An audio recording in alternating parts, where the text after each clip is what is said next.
আলহামদুলিল্লাহ, আমি রেজিস্ট্রেশন করছি। আপনি করছেন তো? বলছিলাম দীর্ঘদিন প্রতীক্ষার পর আমরা যারা প্রবাসে আছি, বাংলাদেশের ইতিহাসে এই প্রথম প্রবাসী কারাবন্দী এবং চাকরিজীবী তারা ভোট দিতে পারবে পোস্টাল অ্যাপসের মাধ্যমে।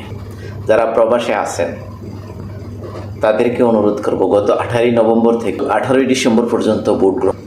বিভিন্ন দেশে পৃথিবী যারা ছড়িয়ে ছিটিয়ে আছেন প্রবাসীরা, তারা প্রত্যেকেই আপনার অধিকারের কার্যক্রমটা বাস্তবায়ন করবেন। আলহামদুলিল্লাহ, কারো জীবনে দীর্ঘ 18 বছর, কারো এই প্রথম তারুণ্যের ভোটের যে আমেজটা, এটা আমরা অবশ্যই প্রবাস থেকেও আমরা আমেজটা অংশগ্রহণ করব এই বাংলাদেশের জাতীয় নির্বাচনে। আমি অনুরোধ করব, যারা করেন নাই তাদের জন্য শুধুমাত্র প্লে স্টোরতে যায় পোস্টাল ভোট বিডি যে অ্যাপসটা আছে এটা ডাউনলোড করবেন। ডাউনলোড করার প্রথমে আপনাকে নাম চাইব, আপনার নাম দিবেন, পূর্ণাঙ্গ ধীরে ধীরে প্রত্যেকটা অপশন আপনারা ফিল আপ করবেন। ফিল আপ করার পরে যেহেতু আপনি অপেক্ষা করবেন রেজিস্ট্রেশন করা শেষ। রেজিস্ট্রেশন করা শেষ হইলে আপনাকে অপেক্ষা করতে হবে আপনার এলাকায় নির্বাচন কমিশন তফসিল ঘোষণার পর প্রার্থিতা বা যাচাই বাছাই পরবর্তীতে যখন সিদ্ধান্ত হবে যে ওনাকে সরকারিভাবে নির্বাচন কমিশনার থেকে প্রার্থিতা বাছাই পূর্ণাঙ্গ শেষ হইলেই তখন আপনার যে রেজিস্ট্রেশন করে রাখছেন মোবাইল অ্যাপে ট্র্যাকিং পদ্ধতিতে আপনি দেখতে পারবেন। আপনার মোবাইলে অপশন আসবে আপনার এলাকায় কেডা প্রার্থিতা। রেজিস্ট্রেশনের পরে নির্বাচন কমিশনার আপনাকে একটা পোস্ট অফিসের মাধ্যমে ব্যালট পেপার পাঠাইবে।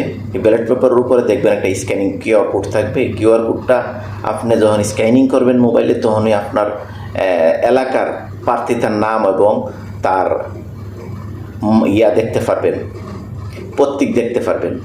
তো সেই ওয়েতে সর্বশেষ যে ভুলটা আপনারা করবেন না, যখন পোস্টাল ভোটটা, যখন আপনার ব্যালট পেপারটা আপনার কাছে আসবে, আপনি ভোট গ্রহণ করবেন, আপনি ভোট দিবেন। খানা ভোট প্রত্যেকটি দেওয়ার পরে এখানে একটা নির্দেশিকা একটা পেপার থাকবে।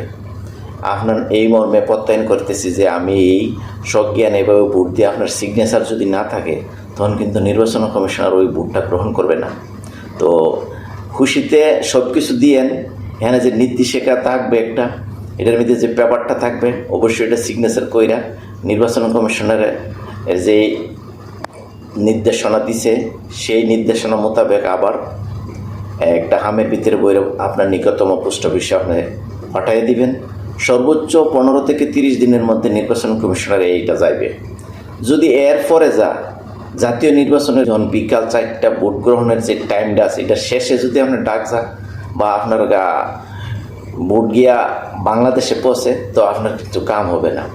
আপনার যখন নির্বাচন প্রার্থিতা যাচাই বাছাই পরবর্তীতে যখন আপনার কাছে একটা ব্যালট পেপার পাঠাবে, খুব দ্রুত এটা সমাপ্ত করে দিয়ে দিবেন। দিলে হয়তো বা আমাদের ভোট আগে গিয়ে অবস্থান করবে, তখন এটা আমরা এখানে নিশ্চিত থাকব।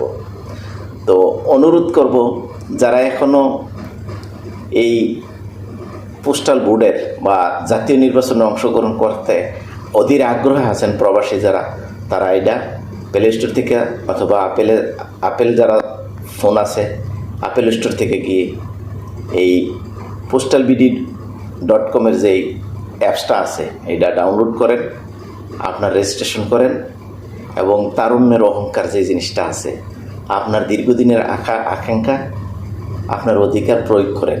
এই ভোটটা শুধুমাত্র প্রবাসীরা, সারা বাংলাদেশে 71টা কারাগার আছে, কারাবন্দির ওই প্রথম কিন্তু ভোট দিতে পারবে। এটাও জন্য আরেকটা, কারাবন্দীদের জন্য আরেকটা অধিকার, তারা ভোট দিবে।